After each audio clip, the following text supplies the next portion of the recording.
the countdown was wrong. Oh no, it's a count up. Wow. Okay. Hello, everybody. Yes, thank you. Welcome to the show. All right, everybody settle down, find your desks, grab your pencils, your pens, make sure it's not a Sharpie. Just make sure that you're filling in everything correctly. Class is now in session. I am your host, Kat Bein, and I want to thank all of you for enrolling in this first ever edition of Dance Music 101. This is a new program over here on Paxachat's channel, dedicated to exploring and nerding out over the history and backstories of electronic music and all its divergent facets. And who better to do that than a group of music journalists, aka us professional nerds who have spent a lifetime studying up on and participating in the culture. Right, guys? Right? Yeah. Now, I myself have been writing about dance music for about a decade, starting out with my college newspaper, where I argued that, yes, it was a good idea to interview Skrillex. I was definitely right about that one. Up to my time with Billboard and Roland, and I'm now heading up content at Festival Advisor, and I also have a live interview talk show called Cat Calls that I host on Thursdays. You can follow me at twitch.tv/Kat Bein. But enough about me. I want to introduce our fabulous guests, all of whom I've had the pleasure to work with and all of whom I consider friends. Here to definitively prove that we are not the same person, Billboard dance director Kat Bein is here. Yay, clap. She's written some truly incredible profiles and important reports, from her posthumous spin cover story on Avicii to her frank discussion with techno pioneer Kevin Saunderson on how the scene has failed Black artists. Katie, thank you so much for being here today. Thank you, Kat. We also have my former editor and fellow hair dye enthusiast, Zel McCarthy. We first met when he headed Vice's now defunct but not forgotten dance music vertical Thump. I'll always appreciate you for letting me write a fantasy episode of Celebrity Deathmatch where I pit trance Tiesto against pop Tiesto and other city EDM battles. Zel was recently dance editor at Tidal, and he continues to pen viciously smart op-eds, including the one about toxic gatekeeping of straight white EDM bros on the EDM culture. Thank you for coming, Zel. Thanks for having me. I'm looking to get toxic in here. So yeah, it's already toxic. Just kidding. It's that kind of toxic. Yeah, exactly. And of course, a writer whom I love and respect and have somehow not gotten arrested with, despite our best efforts. Brittany Gaston, you're a champion of the early blog days, and you've worked with some of the biggest brands and dance events. You're a scholar in house and techno. I'm pretty sure you have an Amen break tattoo, right? Yo, I'm about to. I've actually researched it. Okay, good. So, you're representing for the true heads, and you're a wicked chef and a hilarious storyteller. And I know that you've been working on a book about the colonization of dance music. So I'm so happy to have you here. Thank you, Brittany, for coming. Thank you for having me. I'm just like the best day. Toxic. Yay, the best day. So since today and every day this week has been spent frantically refreshing election results, I thought we might as well address the donkey and the elephant in the room and make today's debut edition of Dance Music 101 all about dance floor politics. Everyone in this lineup roundtable has voted, and as evidenced by my intro, is intimately acquainted with and active in the politically tinged conversations that I believe rightfully pervade the modern dance music industry. That being said, there is more to politicalization than the liberal versus conservative binary that's become central to American life today. Politics touch every aspect of our life, from the religions we follow to the job market and our access to them, to our diet, to where we decide to buy our clothes, and yeah, even to the dance music that we party to with our friends. So today we're going to chat about how we all personally connect with the political spirit of dance music. We'll share some stories, both personal and professional, talk about some of the interviews we've done, and share some songs that give life to these expressions and feelings, embodying the political spirit, whether inherently or tangentially. And so, with all of those words, Said and done. I want to get things started by just asking you all, giving you a few minutes to answer the question, do you think dance music is inherently political? And why is the answer like, duh, bitch? Brittany, if you wanna jump on this first, you're welcome to. Oh yes, I still did. Yeah, dance music has always been political. Music has always been political. I don't know why I read things on Twitter that people are saying keep politics out of the music. It's been there from the jump.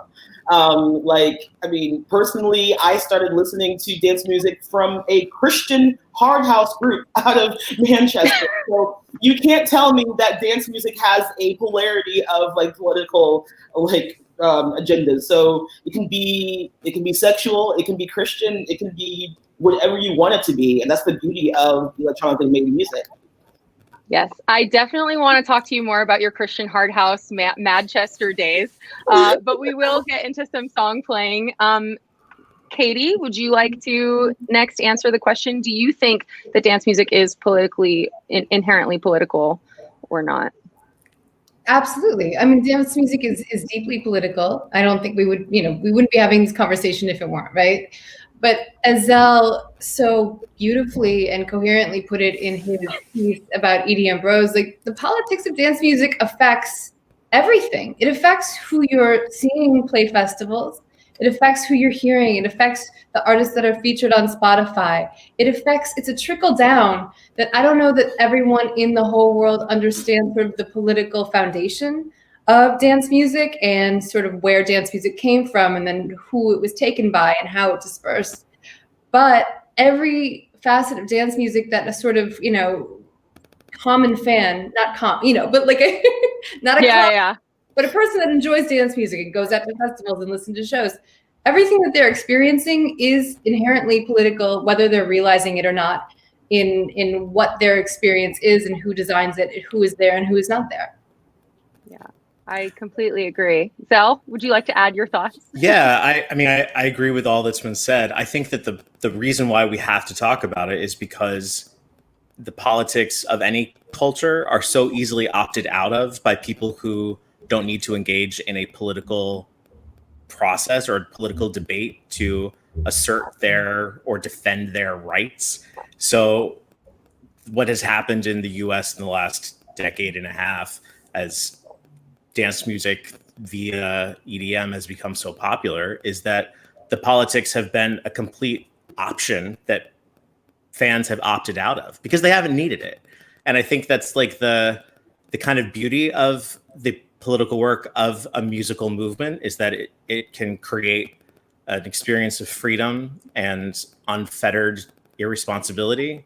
And it's also the danger that we have right now when you have an entire generation who not only doesn't see dance music or music really as political, but they resent people who try to make them think that it is.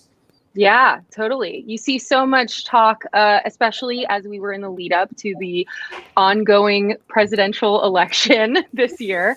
We see so many people respond to DJs on Twitter like, man, I really like your music, but then you had to go and make this very pointed stance for what candidate you wanted to vote for. I'm just not here for that, man. Just keep playing the music, man. And that's such a short-sighted an exclusionist revision of the history of dance music, right? Hey, the people who created this music in the first place are maybe being sidelined by certain political parties, and I don't know.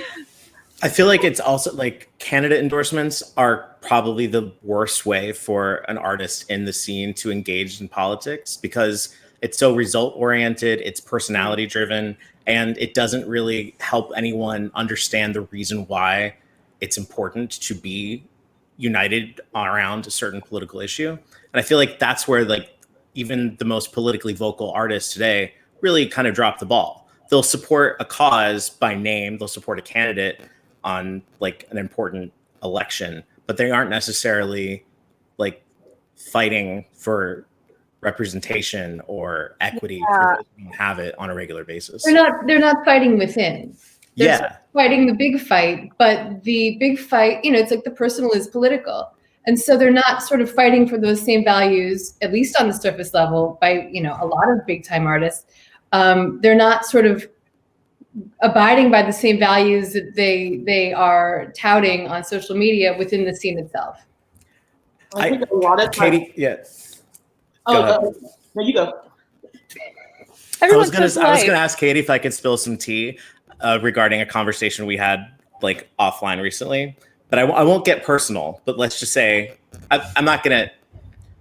Katie and I talked about a certain artist who was very vocal about an issue that they themselves did not represent any kind of progress on through the people they chose to work with. So when you're talking about the need to have certain artists represented in the scene, but then you don't collaborate with those artists yourself, right, it kind of undermines your advocacy and makes it seem like it's a personality trait that you're trying to affect rather than a cause you're trying to drive. Totally. Sorry. To that note, though, I feel that that mentality has kind of been existent. There are a lot of people who are very much, pro love and light. Let's keep, politics out of this. Let's not talk about anything too political. Let's not get too many feathers ruffled. And I think that's, where a lot of these artists have gone, wayward. There was a time when we could say what we want. We could say definitively Black Lives Matter. And then we could say definitively, like, our jobs, our DJ, our tours, everything is, contingent upon the, creations of Black creatives. And the fact that they don't have the wherewithal to, mention that, to use their platform to share that, especially during a time right now when we're literally going through another civil rights movement. We are lovers of the dance floor, and the fact that we don't have people who are making the most amount of money on or through the dance floor with these constant civil unrest of this past year. It's frustrating. It's really frustrating. Yeah.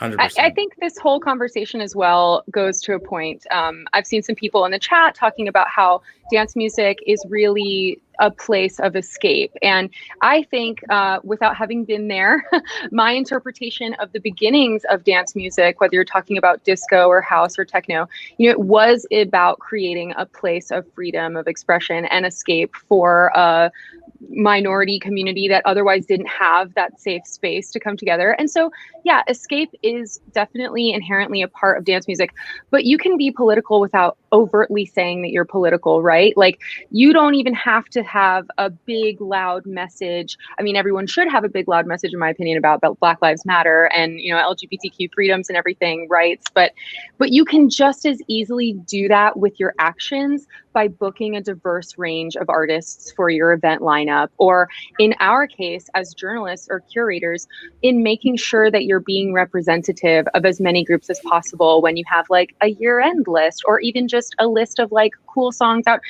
Katie and I worked many times together on Billboard's best songs of the week. And I know that we try to be very thoughtful about not falling into the very easy trap of just going with like 5 white dudes because we see their faces everywhere. Like, if you put 2 more minutes into being thoughtful, you can definitely be representative.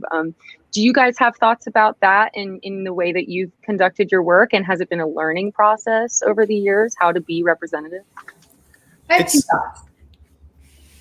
But if someone wants to talk first, I want to hear Katie's thoughts. Well, in terms of what you're saying, Kat, about the, it's very easy to select each week on New Music Friday. These are the best tracks. It's very easy to select 5 white men because those are the people that are largely being served to us. Those are the people who have the biggest publicists, the biggest campaigns, they have money behind them. They have a force behind them. And so, if you go purely by what is being served to you, then you're just compounding the issue, right? Because it's like you're giving them more power, you're giving them more press. And I'm not saying that these people aren't deserving. They're all very talented and they're all very successful. But some of them. We know which one. But it really is often to create a diverse group of even 5 or 6 or 7 or 8 people, you do have to dig a little deeper to find women.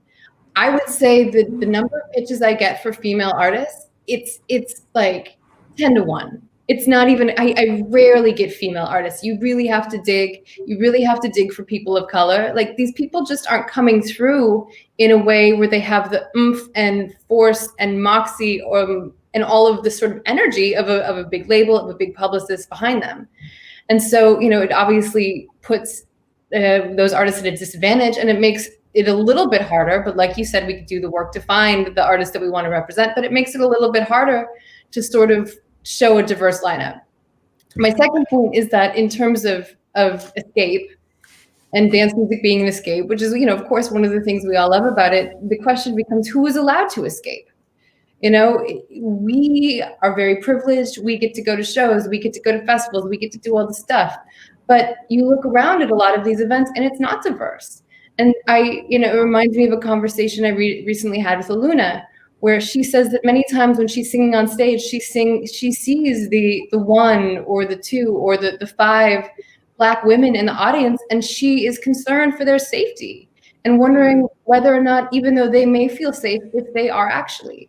And so I think that a lot of people that know and love and exist in the dance music world don't necessarily realize the privilege that we have in being able to engage in the escapism that we love. I want to hear everyone else's thoughts, but I also want to point out that Brittany recently went to Club Space in Miami, wrote a story for us over at Festival Advisor, and she mentioned that exact point, took notice of the fact that she was the only Black person at the club, and the fact that they have to sell more expensive tickets because they have reduced capacity, and they're treating it kind of like a dinner show where people are at tables. And then, Brittany, I don't mean to tell your whole story, but you made really great points about even in having that price difference, all of a sudden you're talking about maybe unfairly, not unfair. I mean, I don't know if I can, whatever, but some communities aren't able to make it in so much. You're talking about a certain tax bracket that gets to go see Macioplex because we've turned it into this premium experience because of COVID, because of a pandemic. It wouldn't even usually be that way. Anyway, I'm done speaking for you, Brittany. You can talk. No, you're right.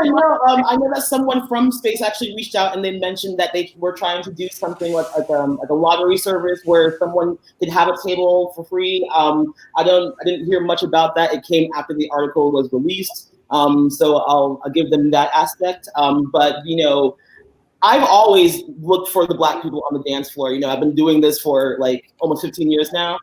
Even before when I wasn't writing, I'm just kind of where are you at? So that's just always kind of been my thing, and it's really frustrating, especially from my family side, them trying to understand, oh, why do you like dance music? And I'm like, it's Black music. Why do I have to explain this to you? So it's a really odd thing to have run congruent with these social narratives about Black lives do matter. And then here I am surrounded by these people enjoying Black music and not giving a shit whether or not Black people actually have civil rights. So it's just it's an odd space to be in. And, I've been very blessed. I'm not about to say that I do not have privilege. I 100% do. How I would like to use my privilege, however, is to make sure that everyone else can have the same rights as I do. And just be at Space at that point, as much fun as it was to hear live music again, I just couldn't help but notice there's an awful lot of color blending. I can't spot out my people. And the dark and melanated ones who were there were working, or they were the bouncers, So and technically I was working there, it wasn't put the money there myself. So it's just I would hate to see the rebirth of the dance floor come to a place where it's just down to privilege. Who can afford to be here? Well, before it was kind of the same way. Now we have a chance to put the focus back onto Black artists and put people who are at a disadvantage to reclaim their music, reclaim their dance floor. And if it's going to be only the privileged that get to attend these events as we figure out where to go in nightlife, then it's going to be a lot of the same shit we've been seeing. It's just going to be a lot of white faces, a lot of white DJs playing to a lot of white kids. And I think that, like, sorry. Oh, no, you're cut me off too. Go ahead, then. I don't want to cut you off. I thought you Well said. Well said. No. I agree with everything. I think that, like, there's been a certain mythology that we've told ourselves as part of the dance journalism world that we are writing about an important music because it has a political history, because it has like potential to really be impactful. And I think fundamentally we are at the same time covering an industry that is designed to cater to rich kids on vacation more than anything else.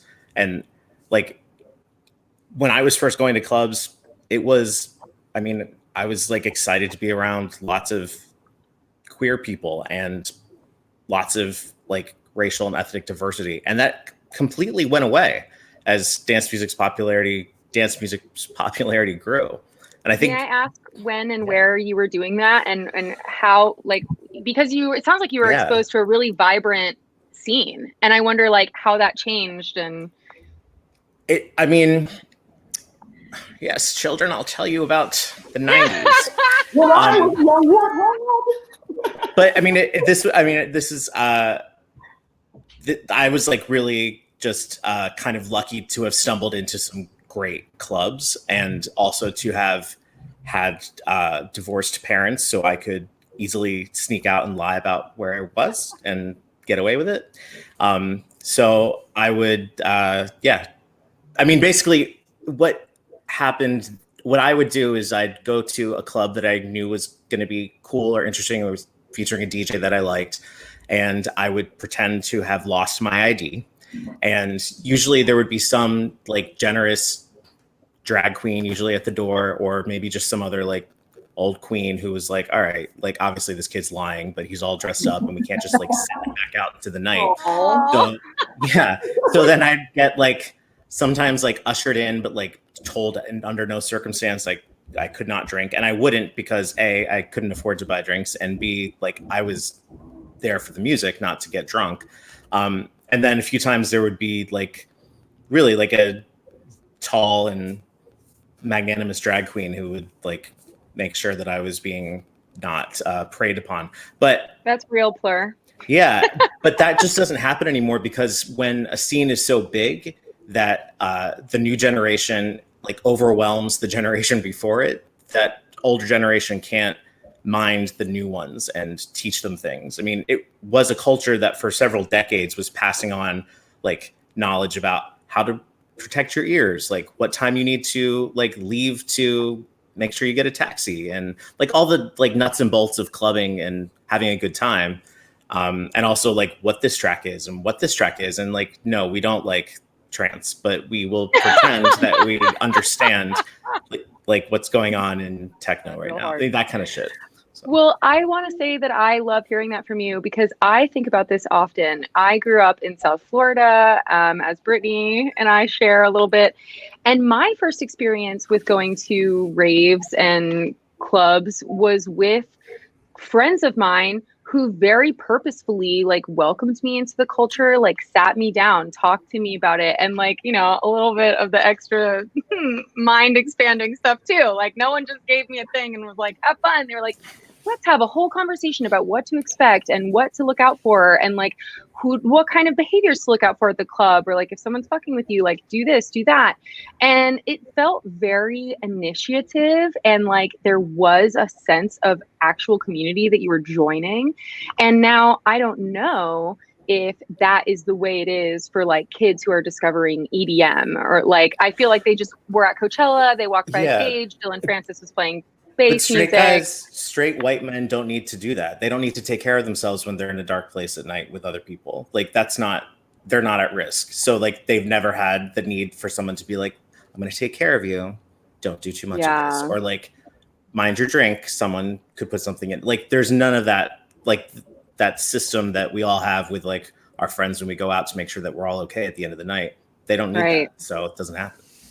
I mean, I think there's something that we also have to take a little bit of accountability for, because I too had a rave family. They told me, why certain artists were important when they came to town. And I really, truly, I loved that, because I was so fresh and I was so enamored by the whole culture. And I really loved that someone actually took time out of their day-to-day to explain these things to me. But, there was, pre and post Skrillex time. And, we've all kind of worked on like within journalism on both sides of dance music. So we know how much it is changed. But at the same time, I feel a lot of that could have fallen on us. I think we should have been the next generation to pass on that knowledge. The bro step kids, like us underground people who kind of like ran for the hills. And it was sonically different at that time. We didn't necessarily know how to process it. In retrospect, however, I feel that we should have done the exact opposite. We should have stayed. We should have explained to them. We should have done the exact same thing that our rave forefathers, gave to us. And I think that's a large reason why there is such a disconnect with the newer kids who are, partying and running today. And it's they can do their research, but also, did we? No, we had help. And so I think on some part, we do have to take some accountability that we, instead of staying and just running away from the dubstep kids, we should have, treated them like our little brother. And you may ignore the hell out of me, but you're still part of my family. Yeah. We can't ignore you. You still are part of us. And I think this is what we should have. Now we have a chance to do that, because I think a lot of more ears are willing to hear that. Yeah. I also feel like we should take some responsibility, or I'm going to take responsibility for buying into a lot of the hype around, not dubstep specifically, but EDM. And I shouldn't have. I got on board with the mainstreaming of our culture, and a lot of other people did too. I'm not personally responsible for it, but you I feel did this, Zel. You did. I'm sorry. Okay. In real time, you can't give yourself shit about it, because journalism was changing in rapid time, and as dance music bloggers, we had no idea how to channel that. Yeah, and the opportunity to make a living off of something that that was exciting, and I think that we were reasonably taken in by that in certain situations. Oh yeah, I think my first viral blog was when I said that Timbaland created dubstep. Complete conjecture. I saw with one interview, and the site owner at the time said, "Hey, this new website BuzzFeed is getting a lot of feedback from their listicles and their weird titles and headlines. So maybe try it out for our website." Sure, yeah. Timbaland invented dubstep. Yeah, we all played into that, because again, we had new numbers. There was new audience. People were ready to hear all this stuff, and before, we were just typing into the void. So it's interesting. That going back to what Katie was saying about how to choose artists to feature, and the machinery that comes behind the same 5 white guys every week. That's, I think, the other half of it. If we are digging for artists who we know need to be championed, but our championing of them is the end of the conversation, then that doesn't really help. There needs to be a longer tail, and it needs to come from the rest of the industry. It can't just be us shouting really loudly about artists we believe in. Other people need to buy into it. And I'm not saying they need to do what we tell them, but they could. And Some fresh is the word just dropped a question, and I just want to shout out everyone in the chat. We see you, we love you. I'm so glad you're enjoying the conversation so far. Lots of legends in the chat as well. But this is an interesting topic of conversation. Do you think there's a global equivalent to All Lives Matter in electronic music, where people say it should be all about the music, thus ignoring the race, gender, sexuality, roots of dance music? I see this a lot in artist comments who get in trouble for some things. So we kind of talked about this, but do you get a sense of people fighting back on the hey, all genres matter? I don't know. Is this bigger than just the United States as well? Is this do you see it happening elsewhere? No. And that's interesting that you asked, because I've never actually thought about, because I've spent time living in Berlin and Belgium. and it's interesting because there is such a respect for electronic music over there, and there is not a single day I have to argue that Black people made it. They know. Wow. They Caller. know. Sorry. They know. So like the fact that when I tell them about my experiences on the dance floor, they're surprised. They're like, don't you know? I'm like, no, like they don't know. So it really is an American-centric like narrative. I don't know where to go from here, but yeah, no, it's definitely just us. That is really interesting. Katie, did you want to say something? You look like you're going to talk. Well, I would like to confess that I was a dubstep kid. I was Was that your in? It wasn't my first experience, but I loved that sound, and it was I didn't really get into dance music through clubs as much as I did through festivals. And so I loved that big bass main stage mosh pit thing. Like that was sort of my foray. And within that, what I started noticing very quickly, and this was in the early days of writing about dance music, was that there was a massive generation gap. And there was a lot of resentment between the older generation that sort of knew the history and was there for the start, and all of these millions of kids at EDC and Ultra that, didn't know as much and weren't taught as much, and were sort of brought in the second wave of dance music becoming popular in the States in the 2010s, and sort of the rise of EDM and that whole thing. And so I'm not exactly sure what my point here is, besides saying that there was a massive generation gap. And like, because of that, we didn't get the education that people in Berlin or throughout Europe got. It was like, it existed in the underground, and then it didn't exist really palpably in the States for a while, except through, like Jock Jam compilations. And in gay clubs. Right. So yes, thank you. And sort of, it didn't exist in the mainstream in a way until it did, until 2010, 11, 12. And so these kids just didn't know. And you can't really begrudge them that. But I did notice like a big amount of sort of resentment and misunderstanding between these two generations. Yeah, I totally feel that. I feel like I gave myself a spiel that I always like to tell people about, like, dance music, it started in America, and then it just kind of like the Rave Act happened, and then it all sort of died out, and in Europe it stayed happening, and then like Justice came, and they put rock music into dance music, and then it created a whole new world.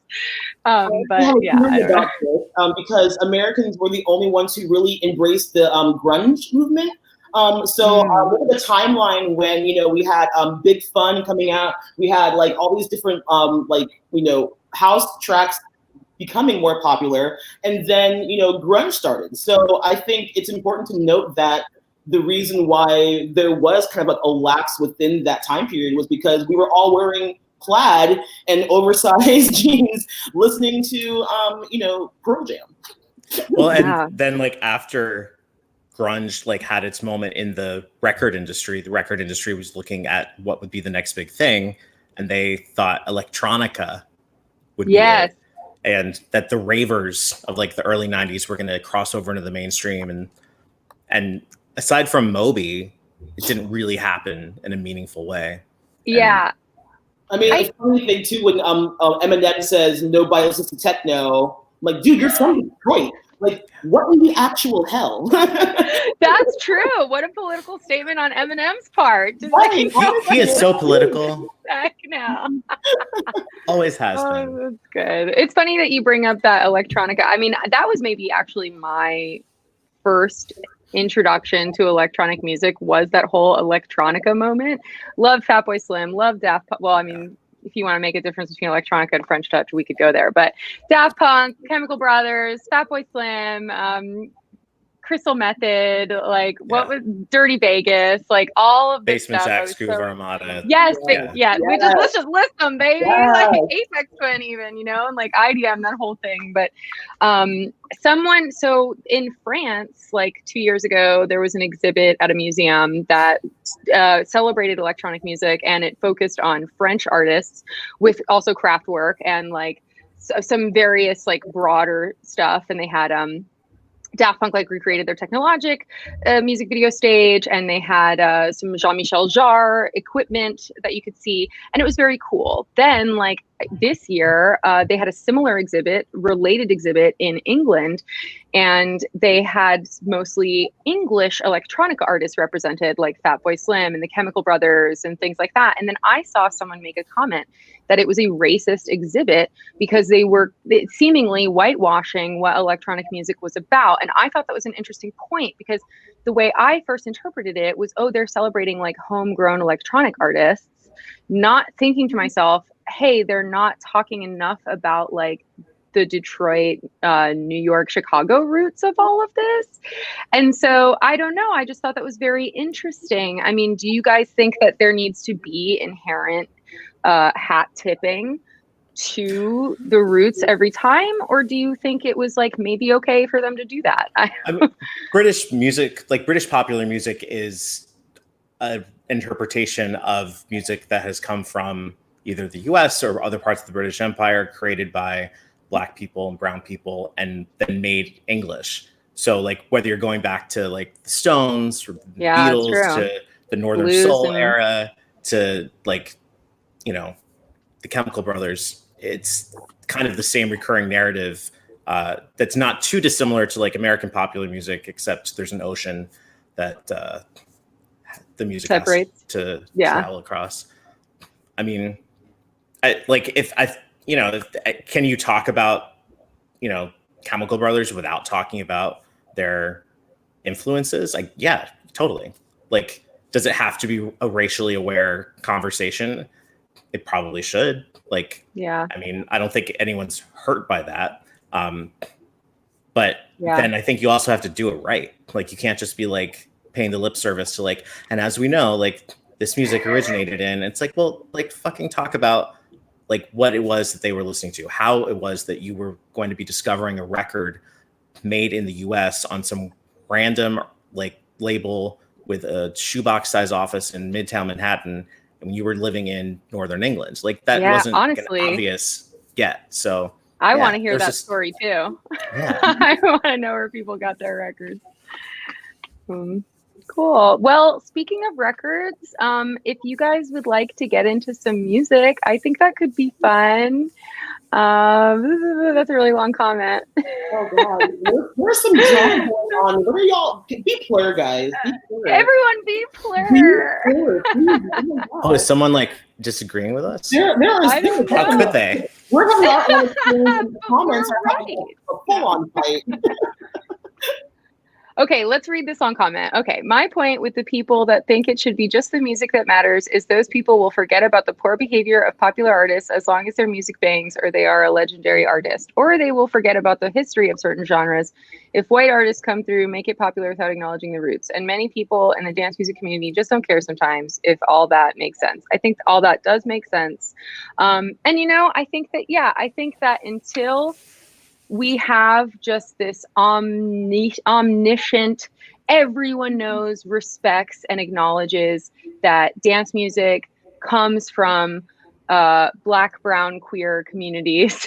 Let's keep telling them. Let's keep telling them. Like, I'm not going to name names, but I do have a friend who is working with a pretty large music festival in the United States.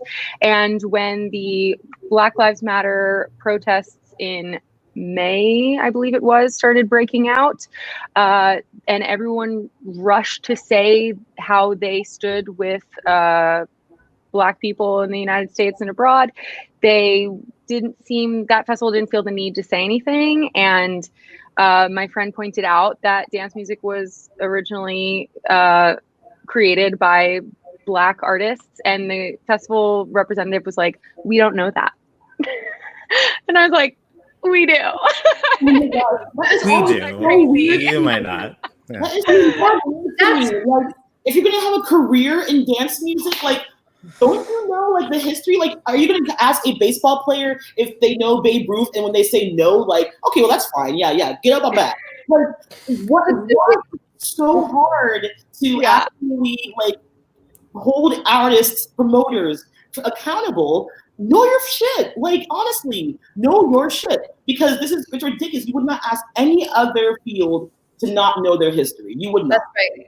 So Absolutely. learn your shit. Unless, of course, we're talking about actual politicians, in which case, who needs to know history? Oh, darling. I have a question for, like, just curious what you guys think about, like, if we need to know the history, and I agree that we should, are we then, like, also acknowledging the ways in which we have not upheld that kind of representation? Because I think that frustrates me when I see the kinds of audiences, the crowds that you were talking about, Brittany, in space. And it's like, yeah, we can acknowledge the history, but then, like, how do we, I don't know. I just want to know what you guys think. I mean, Yeah, well, It's Brittany.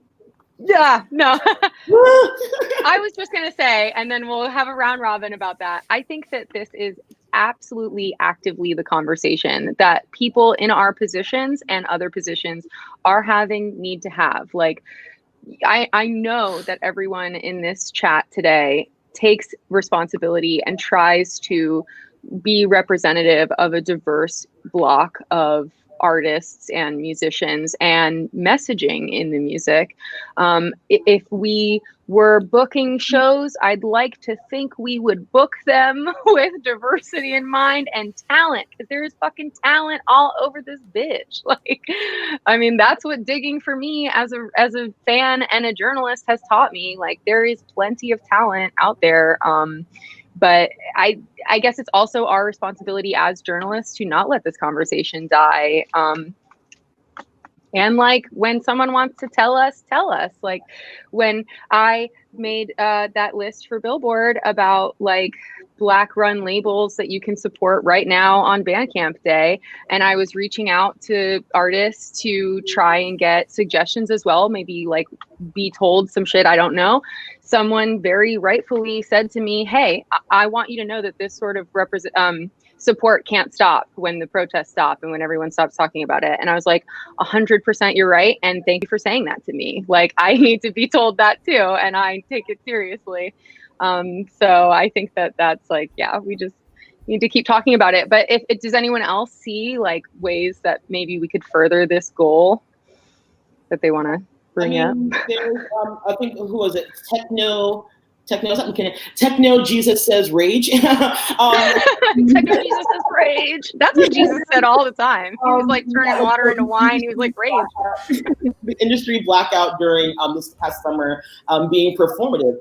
Absolutely performative. And, you know, like, I don't know that there are a lot of Black women writers in dance music. Like, there's me, Gabby. Yes, yeah, Gabby. Like, okay, and then, like, so it's really hard for us to, like, be in this position, because now everyone's kind of hitting us up, like, oh yeah, we need Black writers. Hey, what you doing? You got some content, girl? Like, what's good? So, like, I'm like, yeah. Where were you? I don't know, 10 years ago when I made pitches to you and you didn't give a shit about me. So, like, 100%, there's been a lot of performative allyship in our dance music industry. And as much as I love them, you know, like, the hard wax people, they have, like, Black Lives Matter, and it's like small ass print, like, on their website. I'm like, oh wow, activism, yes, darling, you're doing amazing. Like, so I'm just, you know, own your shit. Like, if you have a method that was maybe not the best, a little bit short-sighted, admit it. You know, own your shit, because the only way that you're going to actually move forward is if you own your past mistakes, like, keep talking about it, and then we can also all be on the same, you know, congruent page. Like, yeah, I fucked up. Yeah, maybe what I did was a little bit, you know, messy, a little bit toxic, as it were. And, like, own it up, then move on, and then we can all have the collective industry, like, have a clean slate and just, you know, work for the better good of the artists who are, you know, we're talking about supporting. Did anyone have anything they wanted to say, or do we want to start playing some songs and drop in some jams and sharing some stories and explaining maybe why we chose the songs we chose? Is everyone down for that? I just want to say I loved what Brittany just said. That's all. Oh yeah, well, absolutely. I didn't mean to just gloss over the genius. That's fine. That's all I wanted. I wanted to like that comment. Double Totally. tap. Cool. Well, I guess I'll get things started. So I thought it would be fun to, since we are all journalists and curators of sorts, let's not just talk about the music. Let's share some music that we think is representative of some of this political spirit that we've touched on in so many different ways. And I also let Brittany, Zel, and Katie know that, you know, maybe it doesn't have to be this on the nose political message. Maybe it's just an artist that we interviewed that we want to shout out and share their music, or maybe it's like a song that we heard during a time in our lives that made us feel like safe and warm and welcome, or whatever, in those sorts of ways. I hope you guys are all down to hear a little bit of music. I hope you weren't hoping to just listen to our voices the whole time. You'll see our faces inside. Maybe you'll discover some music that you didn't know and you like. Zel, Our did you have a voices thought? our voices are like a music, I think. I mean, definitely. Oh, I'm God. pretty sure we have all been Your song is harmonizing. perfect. Yeah. I don't know. Yeah. Totally. And so if you know, to get the ball rolling, I don't mind starting the song. And I picked a song that I just heard, and it is like totally on the nose political. But I thought it was so good. I actually saw it playing during a Rave the Vote thing. I know Valerie Lee was in the chat at some point. I don't know if she's here anymore, but like shout out another amazing journalist who's doing work out there. And so I discovered this song during a Rave the Vote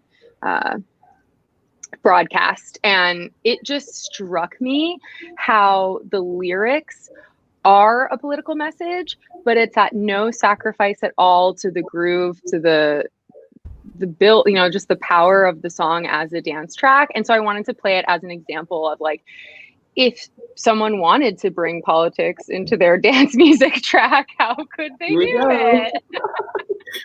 Although I know Honey Dijon is like a fan of just playing the I Have a Dream speech in her DJ sets, which is also a pretty cool thing to do. A quick story about that though, because me and my friend McKenna, we went to Awakenings 2 summers ago, and she dropped the I Have a Dream speech in the middle of the set. And at one point, McKenna, again, we were the only 2 Black women, well, 3 Black women actually, in the audience at that point. And so we were on this like pedestal. And like the Dutch people were like, "Oh, here's Stan," and like literally, like everyone was like looking at like 3 Black women listening to the "I Have a Dream" speech, like at Awakenings, and it was so. The sun was setting, it was like beaming on our faces, and I'm like, "Honey, she's playing just for us!" Oh my gosh, it was so amazing to like, and then also to have the Dutch people like respect how much we enjoy hearing that, like from one Black sister to another Black sister. Like it was amazing. Wow, that's really cool. That was a great story. Thank you for sharing. Okay, I'm going to do the thing I said I was going to do. I'm going to play the song. The artist is Dave and Sam. The song is Facts. In case you guys haven't heard it, get fucking on it. And I'm officially sharing my screen whenever it happens. Hey-o! All right, guys, this is a song. I hope you enjoy it.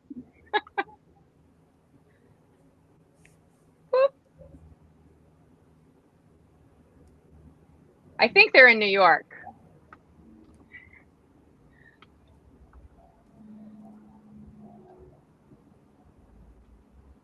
Everyone at home should dance too.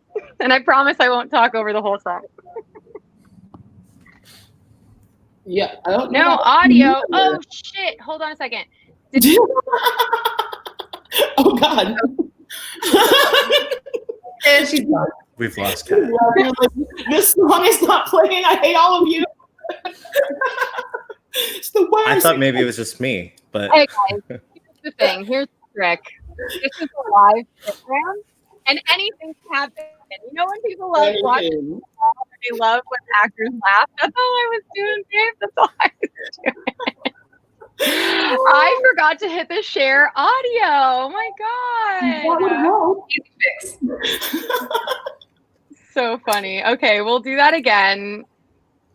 This is the part where the DJ would be like, if you're still rocking with me, say yeah. Yeah. I do often dream about being a junglist MC. Okay, I swear there's an actual song. Let me know if it works now. Thank you, Techno Jesus says Rage. Thank you, Quiche Tino One.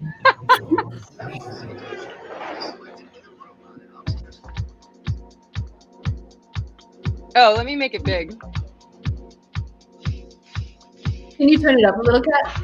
Yeah.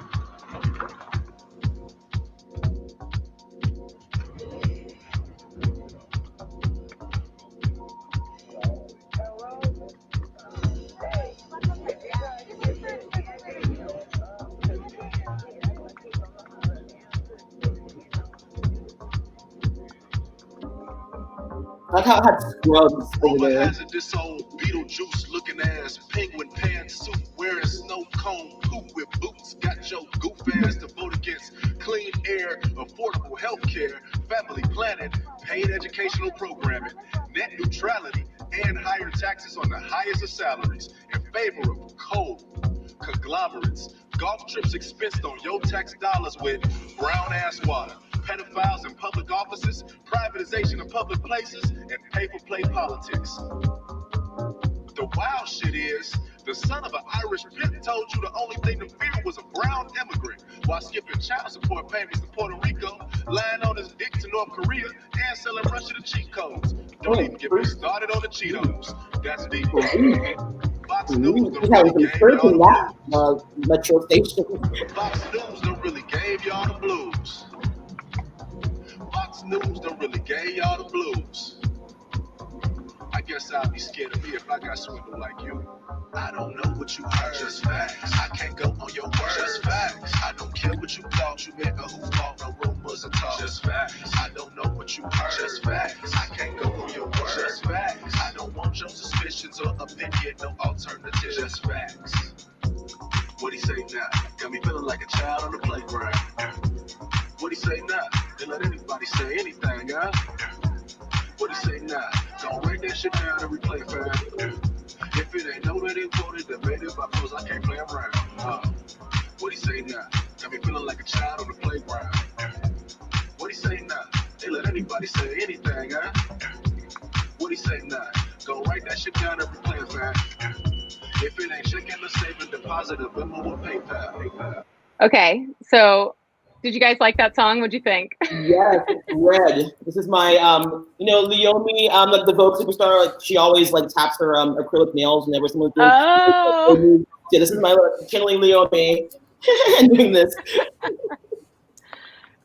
Yeah. I'm going to channel Law, Roach, and just be honest. I don't like those kinds of spoken word political messages, but I love the production and I like the message behind the lyrics. But you know, is it just like the like talking? What don't you like about the? Yeah, it's just like it's someone's like social media post like about the ills of the world. Like I get it. Like I agree. Like I'm on board. Can we like get back to the dancing part? You're trying to dance. You're dancing. Yeah. I would like a piece out of the lyrics. Like I know that there's a lot packed in there, but I would just like to be able to follow along as it's playing and sort of really absorb. Because it's like we're dancing, we're moving. I'm half absorbing and I'm half moving my body, but it's a good song. Yeah, I personally, I think what really stopped me in my tracks when I heard it was that spoken wordness about it. And you really should take a look at all the lyrics at some point because they're pretty great. And they hit you 3 times with that Fox News done really gave y'all the blues. And I love that line. That's really my printout. Yeah, it's in your printout. Inspire the audience. that would be great too. I'm glad that some people in the chat, especially Kishtino One, enjoyed the song. I think that part of sharing some music right now can be discovering things, and you don't have to always like it. But did anyone else want to share a song? Totally, I think that'll be the most on the nose one, unless someone has a surprise for me.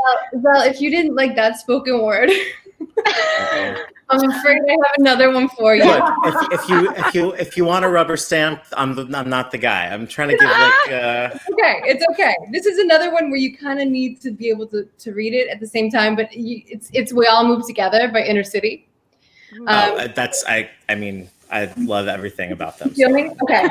The album came out in July. It's the first Inner City album in 30 years.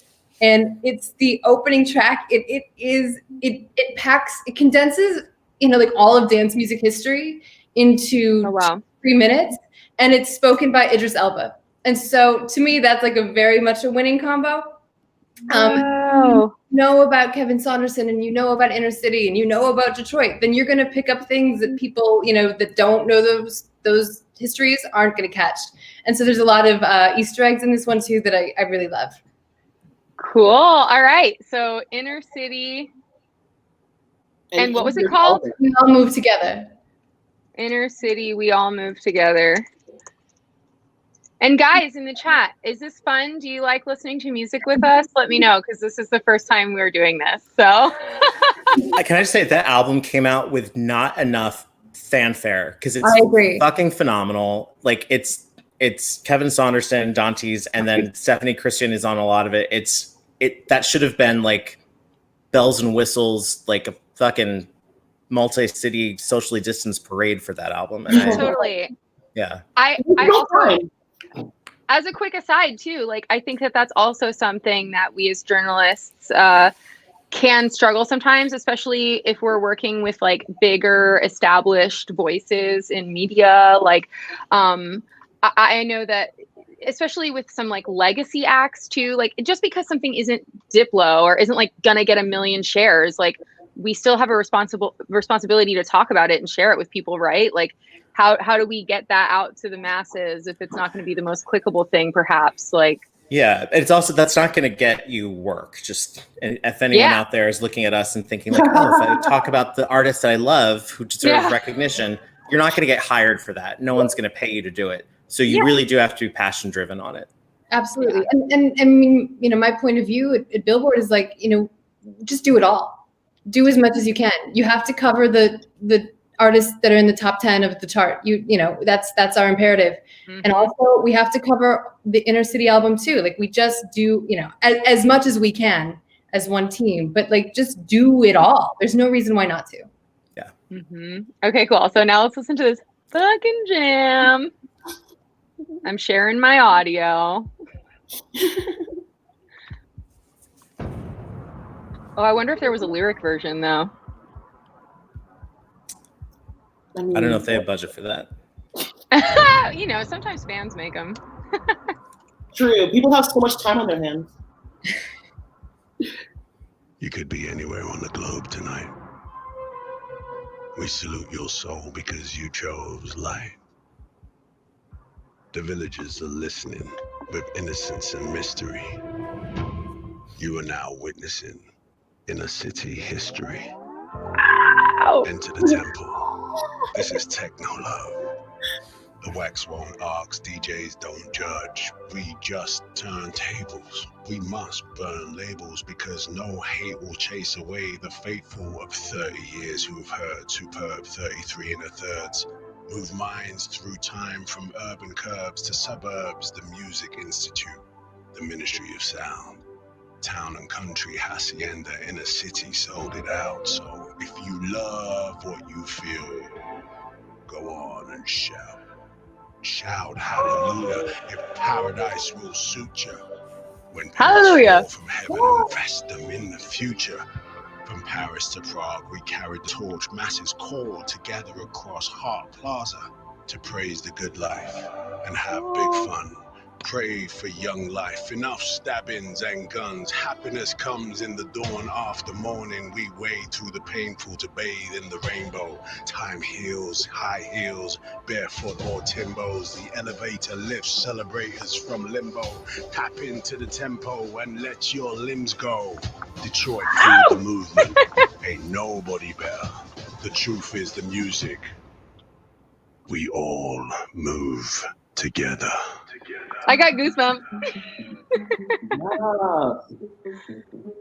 I mean, it makes me tear up.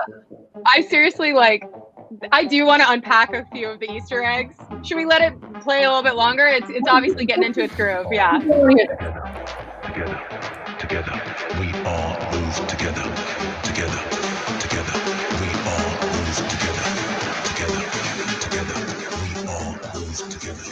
Together, together, we all move together. Yes.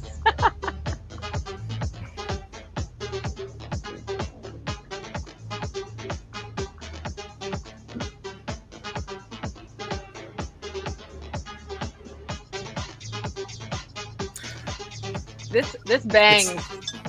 It's so crazy, like just realizing we haven't been out in a club in a million years. This is it. Now, what would Yes, Harry. to go out to the club tonight and have this kick off the set? Like, I would peel off a fingernail. Like, I feel like this could be worth getting COVID for. Oh God! It just reminds me of all the people I met in Miami. Oh my God. Nothing is worth COVID it. for it. I'm sorry I cut it short, only because like we're obviously talking and I want to talk to you guys and it's hard. I don't know what it sounds like for everyone when we're talking and the music is playing, but I'm glad everyone is chair raving. Yeah. That was a fucking banger. Thank you, Katie, for sharing. I also want to point out that I heard the Hacienda, I heard Hart Plaza, I heard like some definite drops of places that are legendary, iconic electronic music hotspots. If you want to educate yourself on dance music history, just listen to that. Google some of the stuff that he says, and that's like a really solid primer. Yeah, that was really, really great. I'm trying to think, like, are there other songs that sort of touch on that, like where they talk about the history? There was another song I wanted to share from LPGOB, who her song, These Are Your Children, interstitches like old news sound clips. So that might be a fun one to listen to next if you guys want to hear it. Yeah. Or is everyone's like, I mean, yeah, like, you're in charge of this Like, screen. can we say now? You can have a choice, Kat. But just to also like say why I chose this, it wasn't just for the newsreel stuff. It was because LPGOB, I recently did an interview with over on my show Cat Calls that everyone should go check out. Follow me on twitch.tv/Kat Bein. And she has a nonprofit organization that she runs with her friend and collaborator, Her Mix-a-Lot, called Femme House. And they exist to teach women and non-binary individuals the technical skills required to get into the music industry, and not just how to be a producer, but how to be a sound engineer and how to be a mixer. And like, they provide workshops and they have like classes and networking opportunities. They really help people get into the industry and learn the technical aspects. And I think it's like free for women of color or people of color. And then there's like a sliding scale as well. So they're really doing their best to, like when we were talking about how do we kind of chip away at some of the institutionalized like gatekeeping, like, yeah, things like that, where you're just going like, here are the tools. Can I please help you? And she helped found that because she was like often the only woman in the room producing stuff. And she was like, for me, that's a challenge, but that's not necessarily how everybody feels about that. Like, I think it's rare that there's this kind of an organization from someone who's an actual working artist. It's not just theoretical for her, which is cool. Yeah, and Fresh is the Word just interviewed LP too. That's cool. Fresh is the Word. You should drop your interview in the chat. I'll read it. Okay, so I'm gonna play that song, and it also just kind of like goes. And her whole thing is she played jazz piano for years, and then was like kind of picked up to do electronic music. But someone was like, "You should do electronic music," and she was like, "Okay." And so her house music has a lot of pianos in it because she's like a classically trained pianist. So you'll hear that in a second. Look at all these buttons. I'm pressing the right buttons. What if I accidentally shared my Gmail? How funny would that be? I'd be like, Depends what's in that Gmail, Kat.